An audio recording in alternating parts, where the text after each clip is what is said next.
புதிதாக தேர்ந்தெடுக்கப்பட்டுள்ள அரசு நம்பிக்கை கோரும் தீர்மானத்தை முன்மொழிந்தார்கள்.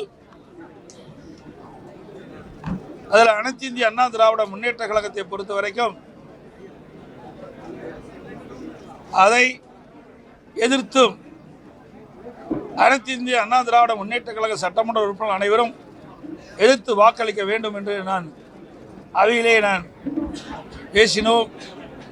ஏற்கனவே அனைத்து இந்திய அண்ணா திராவிட முன்னேற்ற கழகத்தின் சட்டமன்ற உறுப்பினர்கள் கூட்டத்தை கூட்டி என்னை சட்டமன்ற கட்சி தலைவராக தேர்ந்தெடுக்கப்பட்டு அதன் அடிப்படையிலே மற்ற பொறுப்பாளர்கள் நியமிக்கப்பட்டோம். அதில் கொறடா இன்னும் பல பொறுப்புகள் நியமிக்கப்பட்டோம். கொறடாவாக முன்னாள் அமைச்சர் சட்ட பொறுப்பாளர் திரு அக்ரி கிருஷ்ணமூர்த்தி அவர்கள் நியமித்தோம். அவர் அனைத்து சட்டமன்ற உறுப்பினர்களுக்கும் அனைத்து இந்திய அண்ணா திராவிட முன்னேற்ற கழகத்தில் தேர்ந்தெடுக்கப்பட்ட அனைத்து சட்டமன்ற உறுப்பினர்களுக்கும் முழுமையான தகவல்கள் வழங்கப்பட்டது. மின்னஞ்சல், பதிவு தபால், இமெயில், SMS போன்ற மூலமாக தகவல் கொடுக்கப்பட்டது. ஆனால் ஒரு சிலர் முன்னாள் அமைச்சர்கள் சட்டமன்ற உறுப்பினராக தேர்ந்தெடுக்கப்பட்டு அனைத்து இந்திய அண்ணா திராவிட முன்னேற்ற கழக துரோகம் விளைவிக்கின்ற விதமாக நேற்றைய தினம் அறிவிப்பை வெளியிட்டார்கள். அனைத்து இந்திய அண்ணா திராவிட முன்னேற்ற கழகம் எதிர்த்து வாக்களிக்க வேண்டும் என்று என்னுடைய அனுமதியின் பேரிலே கொறடா அவர்கள் அனைத்து சட்டமன்ற உறுப்பினர்களுக்கும் தகவலை தெரிவித்த பிறகும் அவர் ஆளுகின்ற அரசுக்கு, புதிதாக தேர்ந்தெடுக்கப்பட்ட அரசுக்கு ஆதரவு அளிப்போம் என்ற பத்திரிகையை செய்தி வெளியிட்டிருக்கின்றார். இது முற்றிலும் தவறானது, சட்டத்துக்கு புறமானது. இன்றைக்கு புதிதாக தேர்ந்தெடுக்கப்பட்டு அனைவரும் அனைத்து இந்திய அண்ணா திராவிட முன்னேற்ற கழகத்தை பொறுத்த வரைக்கும் நடந்து முடிஞ்ச 14வது சட்டமன்ற பேரவை தேர்தலிலே போட்டியிட்டு வெற்றி பெற்று இப்பொழுதுதான் அதை அமைக்க இருக்கின்றோம். இந்த நேரத்தில் பொதுச் செயலாளர் சட்டமன்ற உறுப்பினருடைய கூட்டத்தை கூட்டி அனைத்து சட்டமன்ற உறுப்பினர்களும் என்னை தலைவராக தேர்ந்தெடுக்கப்பட்ட பிறகு இவர்கள் சில பேருக்கு ஆசை வார்த்தை கூறி இன்றைக்கு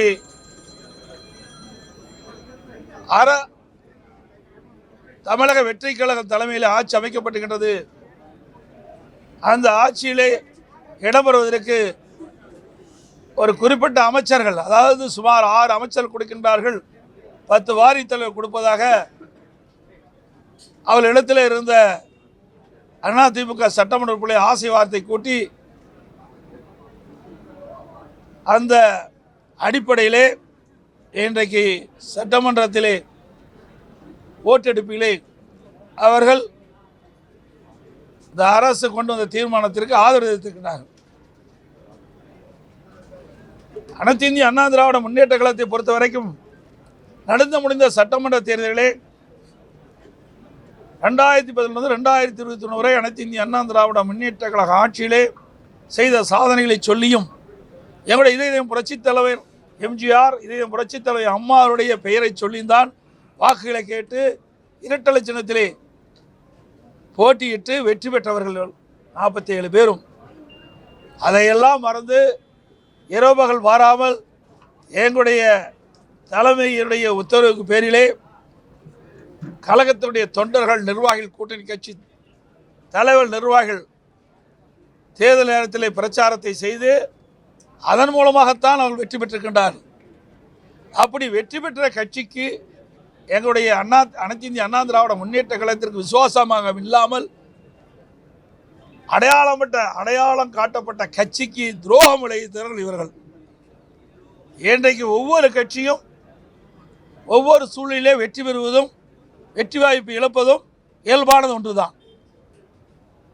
ஏதோ அனைத்து இந்திய அண்ணா திராவிட முன்னேற்ற கழகத்துக்கு மட்டும் நிகழ்ந்ததல்ல. 1991 திராவிட முன்னேற்ற கழகம் வரல, 1996 அதிமுக வரல, 2001 இன்றைக்கு அதிமுக ஆட்சி, 2006 திமுக ஆட்சி, இப்படி மாறி மாறி ஆட்சி வரும். இன்றைய தினம் இன்னைக்கு தமிழக வெற்றி கழகம் வெற்றி பெற்று ஆட்சி அமைச்சிருக்குது. இந்த சூழ்நிலையில் கூட அதிமுக 47 இடங்கள் வெற்றி பெற்று சொன்னால் இது மிகப்பெரிய வெற்றி. இன்னைக்கு கூட்டணி சார்பாக பார்க்கும்போது 6 இடங்கள் 53 இடங்கள் வெற்றி பெற்றுக்கிறோம். இந்த சூழ்நிலையில் வேண்டுமென்றே திட்டமிட்டு சில முன்னாள் அமைச்சர்கள் சட்டமன்ற உறுப்பினராகி அவருடைய ஆசைக்கு அமைச்சர் ஆசைக்கு எங்களோடு நாங்கள் தலைமை அறிவிக்கப்பட்ட அதன் மூலமாக வெற்றி பெற்று வந்த சட்டமன்ற உறுப்பினர்கள் தவறான வழியிலே அழைத்து சென்றுகின்றார்கள்.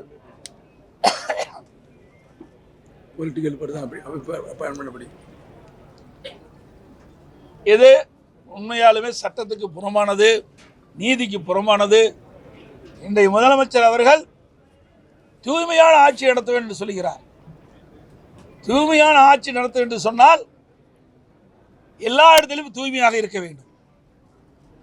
ஒரு கட்சியில் கருத்து வேறுபாடு நடக்குது, அந்த கருத்து வேறுபாடுகளை மையமாக வைத்து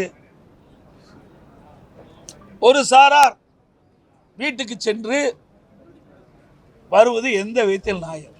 இதா தூய்மையானது? ஆக எங்க இயக்கத்திற்கு இப்படி வந்திருக்குது, எல்லா இயக்கத்திற்கும் சோதனை வரும். இது தவறான முன்னுதாரணம்.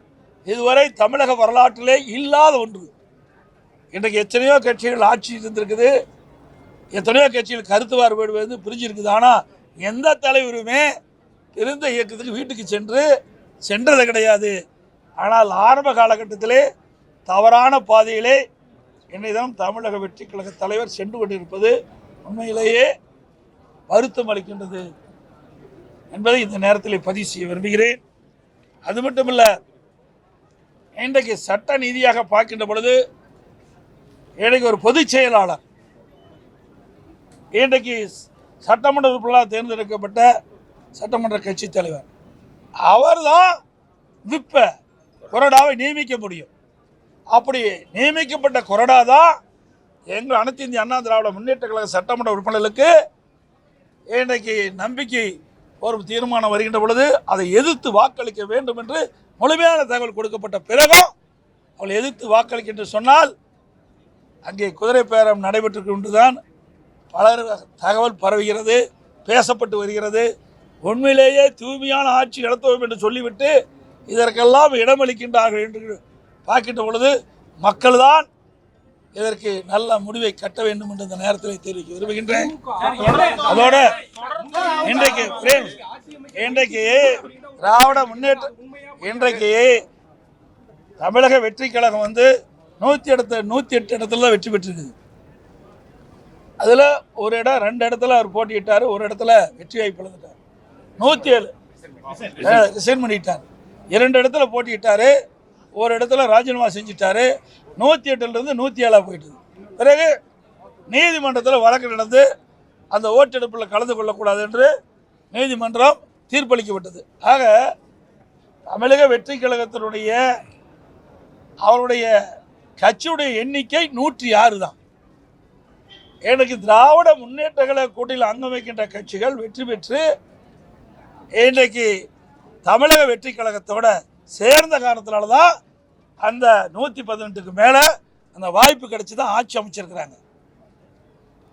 நிறைய தேர்தல் நேரத்தில் நிறையா தமிழக வெற்றி கழக தலைவர்கள் சொன்னாங்க. அதன்படி எதுவுமே இதுவரைக்கும் நடைமுறையை பின்பற்றவில்லை என்பதுதான் யதார்த்தமான உண்மை. அதோட இன்றைக்கு தமிழகத்தில் 34% வாக்குகள் தான் பெற்றிருக்கிறாங்க. 66% பேர் இன்னும் எதிர்பார்த்தா இருக்கிறாங்க தமிழக வெற்றி கழகத்தில். இன்றைக்கு அனைத்து இந்திய அண்ணா திராவிட முன்னேற்ற கழகத்தை பொறுத்தவரை எங்களுடைய கூட்டணி 1,34,00,000 வாக்குகள் பெற்றிருக்குது. அதிமுக இன்றைக்கு அனைத்து இந்திய அண்ணா திராவிட முன்னேற்ற கழகத்தை பொறுத்த வரைக்கும் வலிமையான இயக்கம், அதிக உறுப்பினர்கள் கொண்ட இயக்கம். இன்றைக்கு கால சூழ்நிலைக்கு தகுந்தவாறு அவ்வப்போது மக்கள் முடிவு செய்து அதற்கு ஏற்றவாறு சட்டமன்ற உறுப்பினர்களை தேர்ந்தெடுக்கின்றார்கள். இதுதான் இன்றைய நிகழ்வு.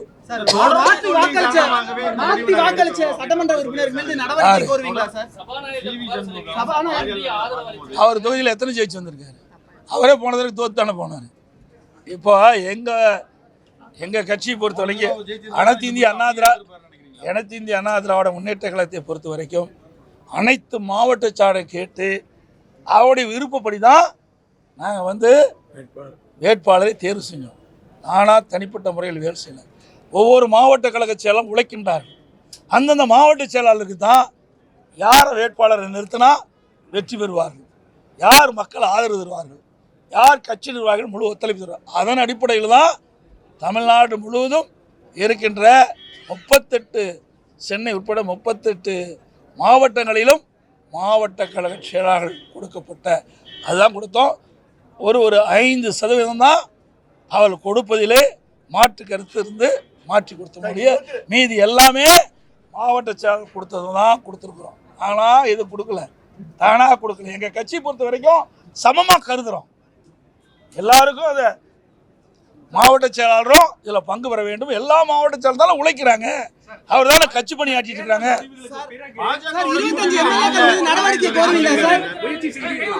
ஏங்க அதுதான் இல்லைன்னு சொல்லியாச்சு.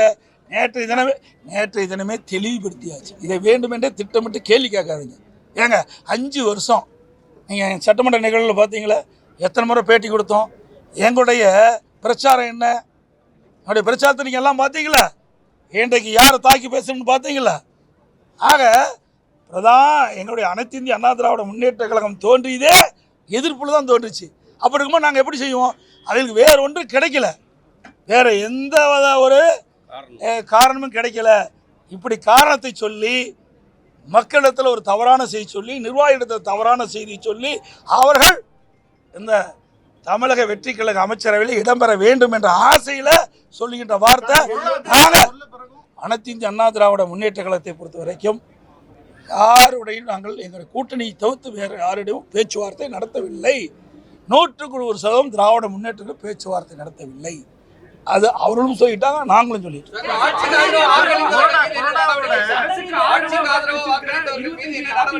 பொறுத்திருந்து பாருங்கள்.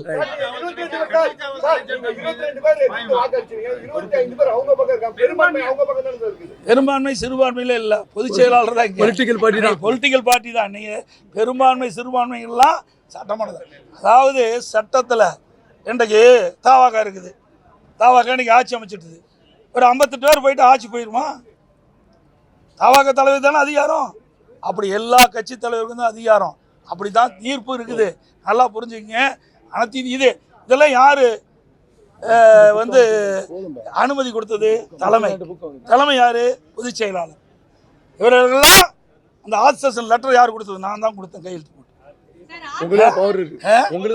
அந்த பவர் எடுத்தா இருக்குது.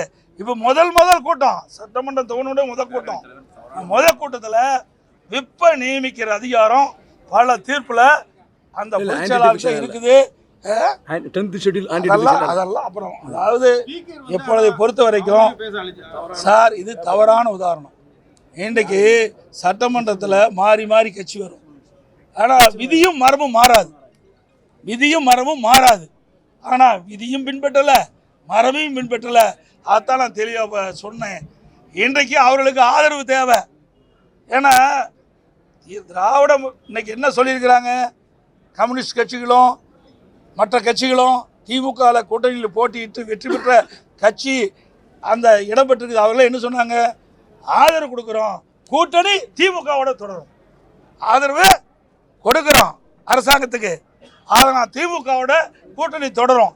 அப்படிங்கிற பொழுதுதான் இவருடைய ஆதரவு வேணும் அப்படிங்கிற மாதிரி அந்த தோரணையில் தான் அனைத்து இந்திய அண்ணா திராவிட முன்னேற்ற கழகத்தில் கருத்து வேறுபாடு இருக்கின்ற பொழுது இன்றைய முதலமைச்சர் அவர் வீட்டுக்கு போய் நான் வந்திருக்காரு. இன்றைக்கு இங்கே இருக்கிற ஒரு சில முன்னாள் அமைச்சர்கள் அவர்கள் சட்டமன்ற உறுப்பினராக தேர்ந்தெடுக்கப்பட்டு அவர்கள் ஆளுங்கட்சி அமைச்சரவை இடம்பெற என்ற ஆசையின் அடிப்படையில் இன்றைக்கு சென்றிருக்கின்றார்கள். இது முற்றிலும் தவறது. இன்றைக்கு மக்கள் மன்னிக்க மாட்டார்கள்.